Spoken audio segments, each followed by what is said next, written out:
Hey, my name is Jeffrey, competing under Ottawa Jiujitsu. I just competed at ASG. It was a tough day, but it was good. I got double silver. I got 4 tough matches, and on to the next one. So what did you take away from today's competition here?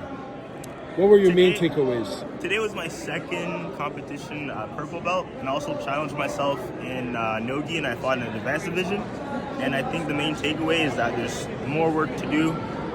There needs to be the specific things that I got to work on in my game, in order to kind of open up the rest of my game. Specifically, that would be my guard, shooting more singles, wrestling. Especially ahead of ADCC. You look like you've lost weight. Can you tell us? Can you give us some context to that? No. And obviously, you mentioned before the interview, for the record, we spoke they a call bit. Me sexy chocolate now. There you go. I lost a bit of weight last year. I was competing at middleweight, so I was eating a lot of poutine, a lot of shawarma. I was living a good life. Wait a minute, you're competing as heavyweight? At middleweight. Middleweight. Okay. I got as high as 183 pounds, and then I cut all the way with time, in a healthy way. I cut all the way down to 165, and now I'm floating around 168, 169.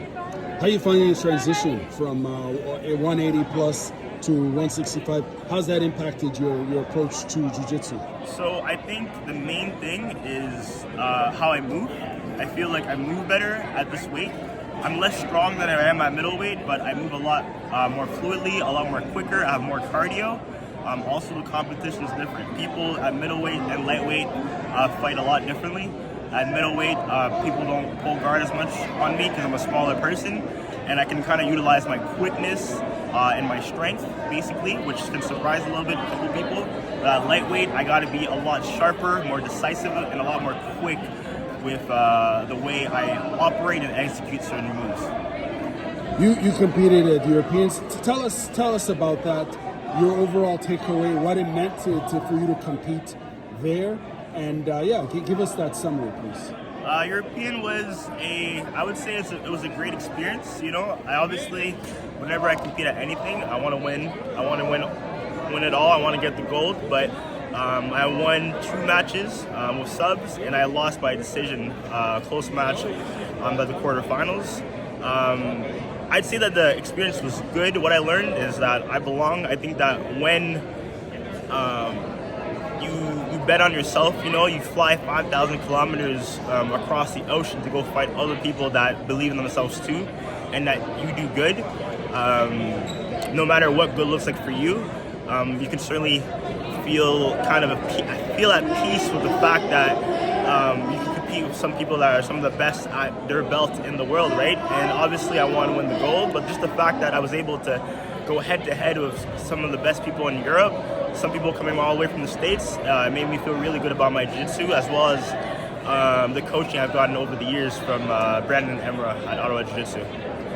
In terms of the competition there in the European scene, from your experience, how does it differ from that of North America? I believe you've competed all over Canada. I believe you trained in the U.S. as well. Tell us about that. How does it differ? Does it differ? Man, I'm going to say jiu-jitsu is jiu-jitsu. I've had some tougher matches here in Canada than some that I had in Euros. I think the only difference is that when people go to these big tournaments, they're all in. They're betting on themselves, so they are not going to give you anything. If someone is flying 5,000 kilometers across the ocean, one guy is driving all the way from Italy, some people are flying all over from the Middle East to go to this tournament, they are trying to win. So you're going to get people's best shot. You're going to leave everything that they have in that tank in order to win, right? So I think at the end of the day, like jiu-jitsu, I firmly believe that the level here is pretty good. You know what I mean? Here in Ottawa, here in Canada? I'd say in Ottawa. I've trained in Ottawa, I've trained in Montreal, I've competed at a lot of tournaments, and I think that the best guys here and the best girls here can go toe-to-toe with people across the world. It's just a matter of believing that we can. Believing that we can, that we're on par with people, that we belong in those spaces, belong in those arenas, Obviously, I'm not saying that other people aren't good and that some of the top people in the world aren't from other places, but I'm saying that if we don't even believe in ourselves in the first place, how are we even going to get there? And so I think at the end of the day, we just have to think and believe that we belong there. Can you give us an idea of what your training regiment is like outside of just in the dojo? What else do you do to work on yourself and your grappling game? Gi and no gi. I eat a lot of poutine. Okay. Off season. Honestly. Why? Well, why poutine? Man, poutine's just a comfort food, man. You know, Okay. it's how you get big and strong. Right. But real talk, I do a lot of yoga. So wow, I okay. do yoga. I'm not naturally flexible. I'm a lot more flexible than I was when I was a white belt. And at different times of the year, I do different types of training. But I think at the end of the day, it's just being active. So I would bike to the gym. I walk a lot. I started lifting again. So I think a lot of things, I don't have a strict regimen in terms of training in order to get better at jiu-jitsu. I think the best way to get better at jiu-jitsu is to do more jiu-jitsu. So at the base of it, I try to train 6 days a week. Not always as intense, but just getting those reps in constantly. And then I think the other good thing is taking that break. I find that when I do take some breaks, I take a day off or sometimes 2 days off every few weeks. And I don't even think about jiu-jitsu. I come back a lot sharper. My brain has had time to process things. My reaction time's quicker. So I think it's a balance between, you know, that consistency over a period of time, but also giving yourself a few breaks to let your brain kind of process everything.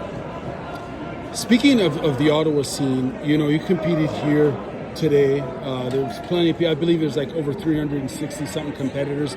As someone who's involved locally and now competing internationally, where do you see yourself going with this sport down the road? Obviously, you're a competitor. You're driven to compete. I think we can tell that based on what you said. Where do you see yourself in the next 3 to 5 years? What's your vision, man, as a competitor? It's funny you say that. My vision that I thought about, I think about this a lot during my blue belt, you know, where a lot of people quit. Is like, why am I doing this? What is the purpose of this? What am I trying to achieve with this? And I think I just want to get really good at jiu-jitsu and let everything else fall. And I use competitions as a vehicle to be honest with my jiu-jitsu, be honest with where I lack, what are the things I have to work on. And I think that at the end of the day, if I come back at black belt and I can compete with the best people in the world, I'll be happy with that. If I win world champions along the way, I'll be happy with that too. But at the end of the day, I think it's just a profound love and a profound dedication to just getting really good at jiu-jitsu. If you don't mind me asking, you're also a creative person, right? You like music and you DJ, I believe. Yeah. And any correlations between that vibe, that energy, and the grappling for you? It's funny you say that. I was having a conversation with my friend the other day. Yes, I throw events. I DJ. I create musical events that start in Ottawa. For the last year, I'd say about. We're hitting our 1 year anniversary for Afroteo in May. And I had never DJed before, but a lot of the things that I've learned through training martial arts, like consistency, learning the basics, focusing on the fundamentals, right? And also having that critical thinking of figuring out what it is that I have to work on has greatly improved. So the same way I watch my competition matches again and again to see, hey, what should I have done here? What should I have done here? I actually listen to my DJ sets while I train, while I run, just so I can hear, oh, I should have done this differently here or this differently here. So at the end of the day, like a lot of things really cool. correlate, and I think that's what I like. I think I have a really systematic approach that I've learned through training jiu-jitsu that I can apply in a lot of different areas in my life. That's fascinating, by the way. I'm always fascinated with that crossover between combat sports and for those that are creative like yourself and the interplay there. Last question for you. Can I add on that? Sure, please, absolutely.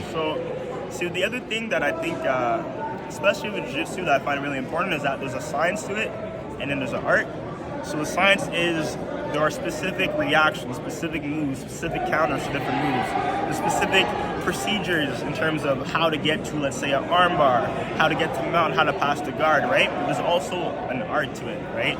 So it's like your technique selection, you know, how you want your jiu-jitsu to look, you know, how you interact with other people, how you express yourself with that science, but ultimately is what becomes the art, right? So going back to the creative stuff, it's the same thing. It's like you have your fundamentals, you know, like, hey, this song mixes with this song.